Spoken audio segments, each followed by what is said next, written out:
결격이네요.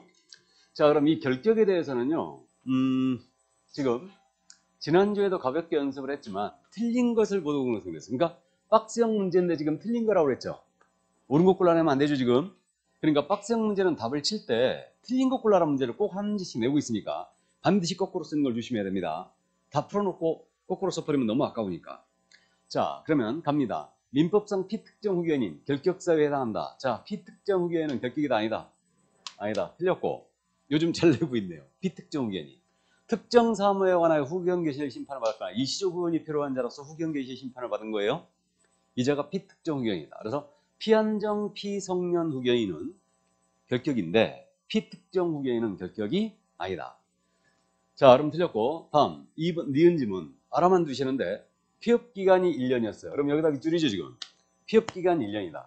재등록 개공이에요. 피업 신고 전 위반 행위를 사유로 등록 취소하였어요. 폐업 전 위반을 사유로 등록 취소를 먹었다. 그러면 원래 3년이 결격이겠지만 3년에서 폐업기간을 빼주죠. 3년에서 요 폐업기간을 빼준다. 그럼 지금 폐업기간 몇 년? 1년이죠. 1년을 빼주니까 몇 년? 2년간은 중개사무소에 등록이지 않는다. 알아보셨어야 됩니다. 맞았어요. 자, 다음 3번 질문. 이거 기억하고 있죠, 이제? 기준 미달 등록 취소했습니다. 기준 미달 등록 취소. 의무적 등록 취소인데 이로 인한 등록 취소는 결격에 해당한다, 안 한다? 안 한다. 이거 올해 시험에서 꼭 기억하자고 그랬어요. 그래서 작년 시험에서 해산으로 등록 취소한 경우는 결격사에 해당하지 않는다를 물어봤기 때문에 한 번쯤 짚고 가자.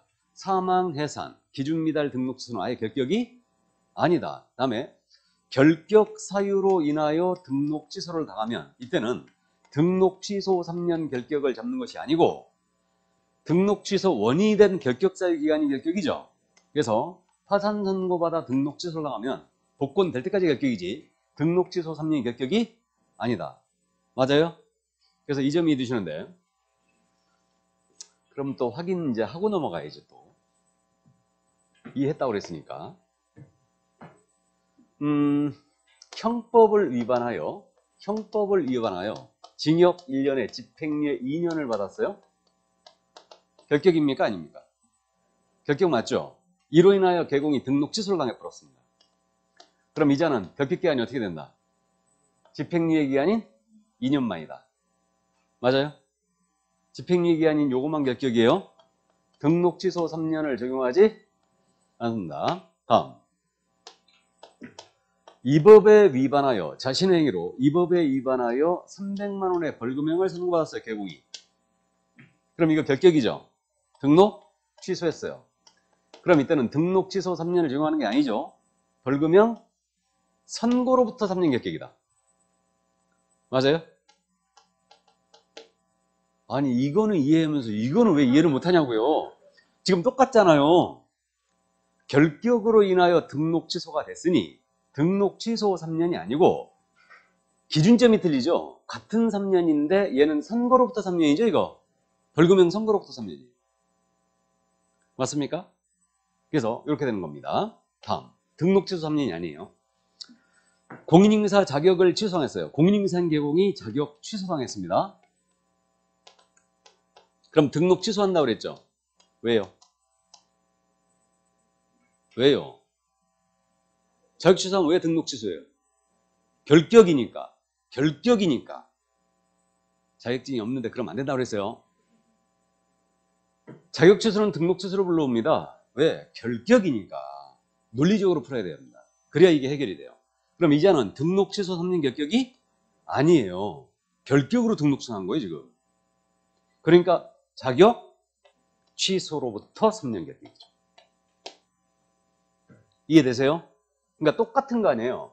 파산 선고를 받아서 등록 취소를 당했다. 그러면 등록 취소 3년이 아니고 복권 될 때까지 결격이라며요. 그러니까 똑같은 거 아니에요, 다. 감 잡았죠? 그러니까 이 부분을 잘 묻진 않지만 작년 시험에서 해상 갖고 건드렸으니까 여기까지 이해를 하고 가자 이거예요. 그래서 디귿점이 그래서 나왔고, 자 여기서 이제 리을에서 함정이 파져 있었어요. 리을에서 추접스럽게 말이요. 공인사법 위반 벌금 떴죠 지금. 벌금 떴는데 우리가 눈이 지금 벌금 나오면 우리 법 위반인지 아닌지를 체크해야 되고 그걸 연습하라고 아주 기껏 얘기해놓고 물어보기는 선고유예를 갖고 선고유예 못 봤죠? 그래서 이 부분 때문에 그래도 정답 배치를 제가 일부러 지금 틀린 것 하면서 리을을 일부러 같이 안 넣었어요. 지금 기억 틀렸다는 거 다 알아봤죠? 그 다음에 기억 하나만 놨구나, 여기. 치사하게. 1번에 쓰신 분은 용서가 됩니다. 알고 있다는 얘기예요. 근데 이제 리을을 못 보신 분은 그래서 1번이나 2번이 정답이죠, 그럼? 2번이 정답인데 1번을 쓰신 분은 용서가 돼. 근데 다른 걸 쓰신 분 있죠? 이건 결격을 모르고 있는 거죠. 뭔 말인지 아시죠? 내가 답을 어디다 썼느냐도 중요합니다. 그러니까 1번을 쓰신 분은 시험장에서 결격을 알고 있다는 얘기죠. 그러니까 사실 대세에 영향이 없어요. 왜? 시험에서는 이 정도 장난을 치지 않을 거니까. 그냥 깔끔하게 시험에서는요. 형법을 위반하여 징역 2년에 선고유예를 받은 자. 징역 2년 여기 있어. 선고유예가. 징역 8월에 선고유예를 받은 자. 이렇게 내버려요. 아예. 그럼 쉽게 알아보겠죠? 그래도 못 알아보나? 요즘 선고유예 다시 내고 있습니다, 지금. 그러니까 염두에 두세요. 그래서 선고유예를 꼭 알아보셨어야 된다. 그래서 선고유예를 받은 자는 결격이 아닙니다. 그래서 틀렸어요. 집행유예는 결격이죠. 집행유예는 결격이다. 우리 법이든 타 법이든 집행유예. 그리고 이제 집행유예에서 한 가지 참고할 게 벌금형의 집행유예가 있을 수 있다고 그랬죠. 시험에서 그렇게 이제 물어보진 않을 건데 징역형이나 금고형의 집행유예요. 그때 이제 결격입니다. 일단. 그래서 이제 그 정도 이해만 해 두시고요. 자, 그래서 결격사유 문제 정답은 2번이었습니다. 자, 그러면 이제 7번 문제로 가볼까요? 요즘 지금 아주 즐겨내고 있는 사례형. 갑군에 중개사무소를 두고 있는 공인인증 개공 A와 중개법인 B였어요. 그래서 우리 법인도 지금 현재 A와 사무소를 공동 사용할 수가 있죠? 그럼 1번 질문. A와 B는 사무소를 공동 사용할 수 있고 이 경우 건물주의 승낙서를 첨부하여 일단 X 나가야 되죠. 건물주 승낙서가 아니고 다른 계공의 승낙서죠. 공동 사용하는 다른 계공의 A, B의 승낙서죠. 승낙서를 첨부하여 공동 사용 신고 제도라는 게 있어요, 없어요? 이런 거 없어요. 그러니까 중개사무소를 만약에 A가 쓰고 있는 사무소였다. 그러면 여기다 대고 이전 신고하거나 이게 안 쓰는 그냥 사무소였다. 그러면 여기다 둘이 개설 등록을 같이 들어가는 거죠. 그러면 공동 사용되는 거 아니에요. 그러니까 이때 등록을 하거나 이전 신고할 때 다른 계공의 승낙서만 들어오면 될지 건물주의 승낙서도 아니에요. 별도의 공동 사용 신고 제도도 없습니다. 승낙서만 더 추가하면 된다는 얘기죠. 그러니까 1번 질문 많이 틀렸어요, 이거. 바로 그럼 1번 정답 나갔어야 되죠. 1번 정답 나갔어야 됩니다. 2번 질문. B가 을군에 분사무소를 설치했어요. 자, B는 법인이죠, 지금. 그럼 을군에 분사무 들 수 있죠? 그럼 갑군 군수에게 신고하는 거 맞아요? 지금 주된 사무소가 갑군에 있잖아요. 알아봤어요? 그래서 갑군 군수. 여기다 답 쓰면 안 돼요. 알아봤어야 됩니다. 우리가 사례형 문제에 조금 약하긴 하지만 그래도 1번이 정답 배치해놓고 지금 갑군 군수에게 신고 들어갑니다. 맞고요. 3번 질문. 그러면 이 B법인이 분사무소를 이 을군에 하나만 딱 두고 있다면 이 법인은 설치 신고 들어갈 때 최소한 얼마 보증 설정이 돼요? 3억. 맞죠? 1억 추가죠, 지금. 그러니까 이거 3억 설정하여 분삼 설치 신고 그 증서사본을 제출해야 된다. 그래서 맞습니다. 그럼 분삼 설치 신고할 때 보증 1억 이상 추가 설정하는 걸 기억하고 있느냐? 이걸 물어봤고 나아가 신고 들어갈 때 보증관계 증서사본을 내는 걸 알고 있느냐? 이걸 물었죠, 지금. 두 가지를 다 물었어요. 그러니까 맞습니다. 근데 등록 들어갈 때는 보증 설정 서류 내지 않죠? 보증 설정이 등록 기준이 아니기 때문에. 자, 그다음에 4번 질문입니다. 이제 겸업을 갖고 물어봤는데 A와 B는 중개업에 부수하여 부동산 개발 상담을 영위할 수 있다. 맞아요? 우리 법인 B입니다. 당연히 부동산 개발 상담할 수 있죠. 그럼 A는 공인인증 개공이니까 이자는 겸업 제한이 없죠? 당연히 할 수 있죠. 자, 그럼 맞았고요. 다음에 5번 질문. B가 법인이 병군에 임시점을 설치했어요. 그러면 갑군 군수죠. 갑군 군수는 등록 취소 처분을 할 수 있다. 맞아요? 그래서 임시 중개점을 설치하면 의무적 등록 취소죠. 등록 취소를 해야 된다 아니에요. 그러니까 등록 취소 처분을 할 수 있다. 임시 시설물하고 이중사무소 제재 엄청 잘못 씁니다. 그 다음에 이제 이런 부분들도 갑군군수 체크하면서 읽어야 돼요. 갑군군수가 하는 거죠. 이걸 갖다가 뭐 이 병군에 했다. 병군 군수는 이렇게 버리면 틀렸어요. 이것도. 뭔 말인지 아시죠? 그래서 일단 등록 추첨을 받을 수 있죠. 맞습니다. 자, 그래서 정답은 1번이었어요. 그래서 이게 곰곰이 살펴보면 상당히 어려운 문제였는데 이것도 있잖아요. 문제를 다 수정한 거예요, 지금. 그냥 쉽게 푸셔라. 수정한 겁니다. 그러니까 문제 많은 부분을 제가 수정했다고 그랬죠. 원래는 이 문제도 이렇게 안 돼 있던 거예요. 옳은 거 골라라 했죠, 당연히. 그래갖고 막 비틀어 놨죠. 갑군군수냐 을군군수냐 막 이렇게 해가면서 그렇게 했는데 어쨌든 이제 시험에 다가가고 있고 시험에 가까운 문제들로 가자 해가지고 사령이니까 이 정도 수준에서 그냥 해결하자. 그렇게 이제 한 겁니다. 자, 그러면 이제 8번 문제로 갑니다. 그러면 이제 요 게시와 사무소의 명칭으로 넘어왔어요. 이제 게시. 지금 게시가 지금 개정될 것이 예상되고 있고 예고를 지금 해놨고요. 이거 게시에 대해서. 그러니까 그래도 우리는 일단 감은 잡고 간다. 1, 2번 지문은 솔직히 시험에 이 정도까지 묻진 않아요. 이건 제가 즐겨 쓰는 지문 중에 하나인데 이 정도로 시험에 내면 이건 죽음입니다. 근데 우리가 워낙 연습을 많이 해왔기 때문에 알아봤을 것 같아요. 이거는. 소공사 게시해야 된다. 틀렸죠?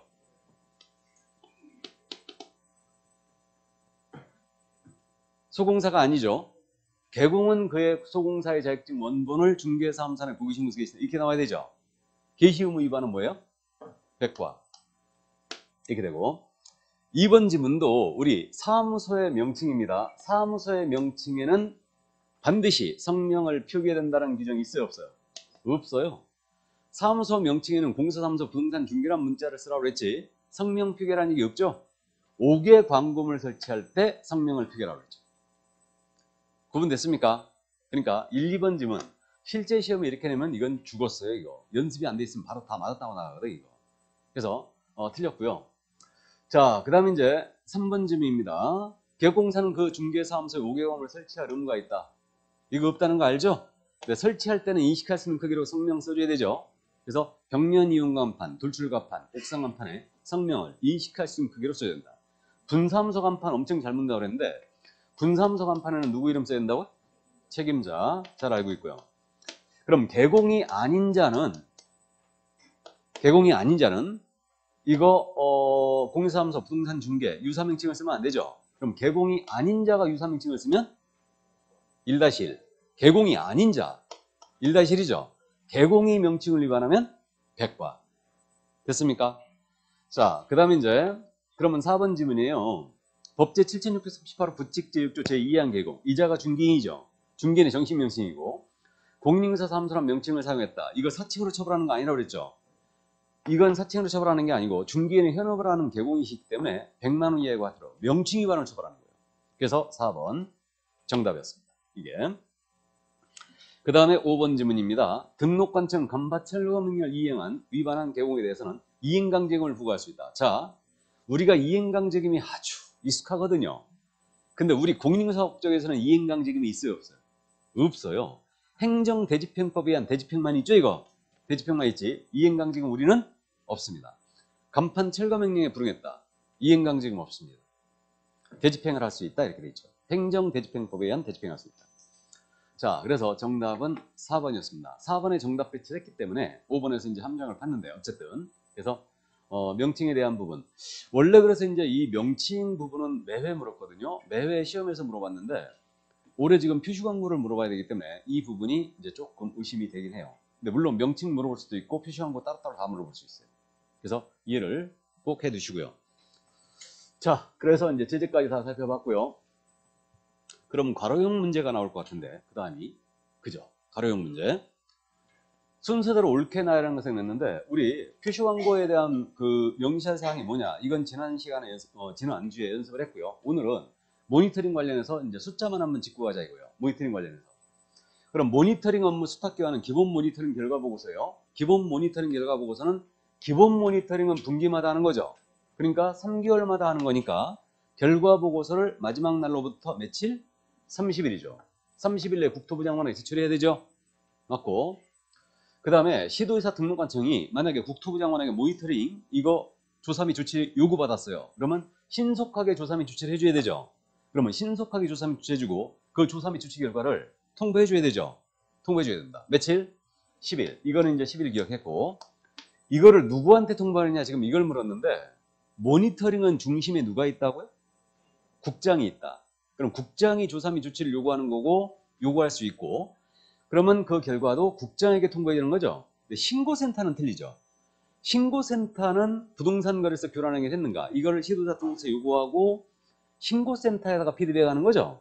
모니터링은 국장이 중심에 있다. 그래서 이제 요걸 한 번쯤 참고하자 하고 이제 문제가 나온 겁니다. 그럼 정답이 1번이겠네요. 그럼 수시 모니터링 결과 보고는 며칠이에요? 15일이죠. 그래서 뭐 시험에서 이걸 갖다가 뭐 이걸 치사하게 모니터링 수탁기관 이걸로 바꿔내진 않을 거예요. 숫자만 일단 기억을 해두세요. 30, 15, 10이다. 이 정도. 근데 중심에 모니터링은 국장이 있더라. 그렇게 이해하자고 그랬어요. 자, 그러면 이제 괄호형 문제 1번이 정답이었습니다. 자, 넘어갑니다. 10번 문제. 이제 업무 범위에 대해서 있잖아요. 이거를 풀어 쓰는 문제 유형을 연습하는 거거든요. 그러니까 이제 겸업에 대한 부분인데, 지난주에는 법인의 겸업을 정통으로 물었죠. 법인의 겸업을 정통으로 물었다. 지난주에는. 그러니까 법인이 할 수 없는 업무를 꼭 기억을 해두라고 했습니다. 근데 오늘 풀어 쓰는 문제 유형. 이 문제 아마 무지하게 틀렸을 거예요. 제가 보기에는 10% 미만으로 맞췄을 겁니다. 이거 뚜껑 열어보면 딱 알아요. 왜? 아무리 읽어봐도 답이 없거든. 답이 없다고 보신 분은 정확하게 보신 거예요. 근데 답은 있죠. 내가 이런 실수를 할 일이 없으니까. 근데 제가 오늘 묻고 싶은 거, 이 문제를 고칠까 말까 고민했거든요. 고민했는데 이거 있잖아요. 1번이 일단 정답이죠. 1번이 정답인데 이렇게 물어보면 여러분들 금방 알아봐요. 우리 법인이 있잖아요. 거래정보 사업 할 수 있어요, 없어요? 거래정보 사업 할 수 있어요, 없어요? 없어요. 법인은 부가통신사업자가 될 수가 없죠. 그러니까 당연히 거래정보 사업자가 될 수 없어요. 그러면 이렇게 내면 알아보시는데 왜 이렇게 내면 못 알아보시냐? 개업 공인인사를 대상으로 한 부동산 정보 제공 사업이 뭐예요? 이게 거래정보 사업 아니에요? 그죠? 그러니까 이제 시험에 솔직히 이렇게 묻지는 않을 거예요. 근데 이렇게 물어보면 거의 죽음인데 이걸 갖다가 우리가 왜 이 질문을 그대로 제가 살렸냐면요. 작년 시험에서도 그랬는데 우리가 토지 분양 대행 안 된다는 거 알고 있죠? 그럼 토지 분양 대행이라고 그냥 내면요. 알아보는데 이걸 슬쩍 바꿔내잖아요? 그럼 여러분들이 또 못 알아봐. 그러니까 이제 이 질문을 연습을 했는데 주택용지에 분양 대행을 하는 거예요. 이거 안 되는 거죠. 공장용지에 분양 대행을 하는 거예요. 역시 다 토지니까 안 되는 겁니다. 뭔 말인지 내시죠? 그 다음에 이사업체 안 된다는 건 알고 있죠. 근데 이걸 갖다가 이사 관련 용역, 업 이렇게 내버리는 거예요. 이건 연습을 했기 때문에 알아보죠. 용역의 알선까지만 내죠. 용역업은 안 되는 거죠. 그래서 어쨌든 그래서 이제 요거 읽어봤는데 답이 없다. 이분은 알고 있는 거예요. 답이 없다고 느꼈다. 그러면 일단 알고는 계신 겁니다. 내용을 다 알고 있다는 얘기거든. 그러니까 겸업을 이해를 하고 있다는 얘기인데, 자, 그래갖고 에라 모르겠다 답을 어디다 쓸까? 2번이 껄쩍지근하다. 2번에 쓰신 분도 있고, 아니야, 2번은 분명히 아닌 것 같아. 이게 고민을 엄청 했을 것 같은데, 자, 근데 2번 지문 있잖아요. 이것도 경공매 알선 대리할 때는 법원에 등록을 해야 된다. 이렇게 냈던 지문을 못 알아보실까봐 경매 부동산뿐만 아니고 공매 대상이라고 냈잖아. 지금 공매는 법원에 등록할 일이 없죠. 그러니까 2번에 답은 치면 안 돼요. 이건 확실히 틀렸으니까. 그래서 이거 경매 대리업을 할 때만 법원에 등록을 요구하는 거죠. 한 번쯤 참고만 해두시고, 잘 내는 지문은 아니지만. 그 다음에 이제 3번 있잖아요. 그럼 에라 모르겠다. 2번은 아니야. 3번인 것 같아. 왜? 공인인사가 아닌 개인인계곡이라는 표현이 껄쩍지근하거든. 근데 이 표현 알고 있어야 되죠. 공인인사가 아닌 개인인계곡. 이거 22회 때 냈던 질문인데, 공인인사가 아닌 개인인계곡. 이자가 누구예요? 중개인이에요. 부칙기 중요한 계곡이죠, 지금. 이걸 알아봐야 돼요. 그럼 중개인, 겸업 제한이 원칙 없죠? 부동산 이양개발 상담할 수 있죠? 그래, 틀렸고. 이게. 다음 4번 질문. 택지 분양 대행은 알아봤어요? 택지 분양 대행은 할 수 없죠, 법인. 그래서 역시 중개법인입니다. 그러니까 당연히 안 되고요. 그러니까 여기다는 답은 절대 쓰면 안 돼요. 이건 꼭 알아봐야 되거든. 이거는. 그 다음 5번 질문. 이렇게 플러스는 겸업을 물어봤을 때는 제재를 꼭 물어본다. 그러면 법인이 겸업을 위반했어요. 등록이 취소될 수 있다. 취소된다가 아니죠. 될 수 있다. 임치냐 필치냐. 그러니까 취소가 된다, 할 수 있다 이 질문이 뜨면 반드시 체크하면서 읽어야 돼요. 이게 필치인지 임치인지. 그래서 정답은 1번이었습니다. 이 문제 가장 어려웠어요. 그건 제가 인정합니다. 그래서 이 문제를 많이 틀릴 거다 예상을 했는데 아니다 다를까 다른 학원에서 5%밖에 못 맞아요. 보신 분이 5%. 그러니까 100명이 봤으면 5명밖에 못 맞힌 거예요. 예. 그래서 어쨌든 좋습니다. 자, 그래서 겸업에 대해서 이제 풀어쓰는 문제 유형 다 연습했고 이제 단순형 문제는 지난주에 연습을 했고요. 그래서 두 가지 유형이 있다는 거 일단 참고해 두시고. 자, 그럼 이제 11번 문제 내려갑니다. 11번 문제는 이제 고용인에 대한 문제인데 역시 고용인은 뭐 개공이 고용한 소공사 갑이다, 중개보존 갑이다, 뭐 이런 식으로 계속 물어봐요. 그러니까 전체에 대한 내용을 물어보는데 주로 고용신고와 종료신고를 묻는다고 그랬고요. 그러면 옳은 것 그랬는데 A는 갑을 고용한 날로부터 10일 내 등록관청에 신고, 전자문서 포함이고 신고해야 된다. OX, X. 업무 개시 전이죠. 그래서 종료신고가 10일이다. 바로 1번 틀렸고. 그 다음에 이제 고용신고는 전자문서로 할 수 있다는 것도 기억하고 있죠? 자, 다음 2번입니다. 갑은 A의 부동산 거래계약 신고 제출 대행을 할 수 있다. 자, 지금 이제 문제를 제대로 읽었는가를 물었는데 지금 중개보조원이었죠. 그럼 중개보조원 부동산 거래계약 신고 제출 대행할 수 있어요? 없어요? 없어요. 그래서 역시 틀렸고 소공사만이 대행을 할 수 있다. 다음에 3번님입니다. 자, 이제 여기서 비틀었죠. 이걸 비틀었는데 이걸 비틀까 말까 하려다가 이제 고민을 좀 했는데 갑이 중개보조원이 의뢰로부터 보수를 한도를 초과해 받은 거예요 지금. 그럼 보수 초과죠. 그러면 보조원이 보수 초과를 했다. 그러면 개공이 보수 초과한 걸로 간주되죠. 따라서 개공은 금지행위한 걸로 봐서 임의적 등록 취소 또는 업무정지죠. 임취사유는 모두가 업무정지죠. 그래서 업무정지 처분을 받을 수 있다 그랬어요. 맞습니까? 정답이었어요. 바로 정답인데 이걸 제가 왜 고민했느냐. 시험에서는요. 임취사유에다 대고 업무정지 처분을 받을 수 있다 이런 식으로 안 내요. 뭐라고 내냐면 이걸 갖다 고지고대로 그냥 A는 등록 취소 처분을 받을 수 있다 이렇게 낼까 고민했던 거예요. 그럼 알아보실까 고민했던 거예요. 시험이 이렇게 내니까.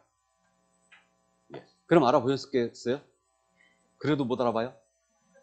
그래서 어쨌든 보조원의 업무상의는 개공행위로 간주했기 때문에 행정처분을 개공이 직접 받을 수 있죠. 그러니까 보조원이 한도를 초과해 받았다. 그럼 인정 개공은 등록 취소할 수 있어요.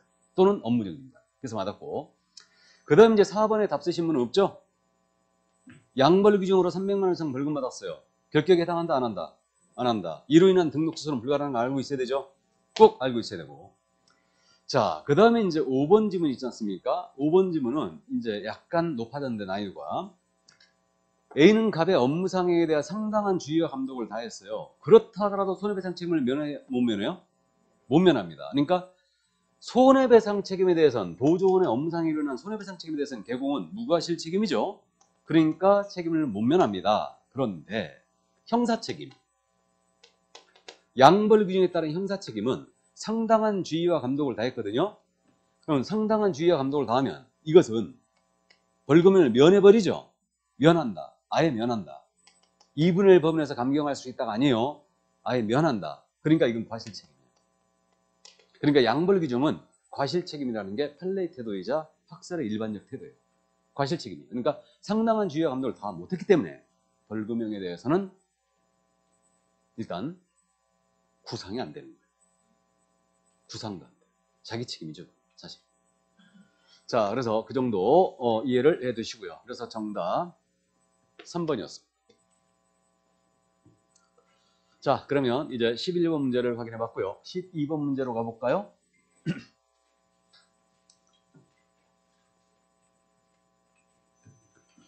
자, 인장 등록인데 올해 인장 등록은 저는 쉴 걸로 일단 예측이 된다고 그랬고 여러분들한테 내는 게 유리하다고 그랬거든요. 그럼 인장에 대한 부분은 반드시 개인과 법인을 꼭 구분을 해주세요.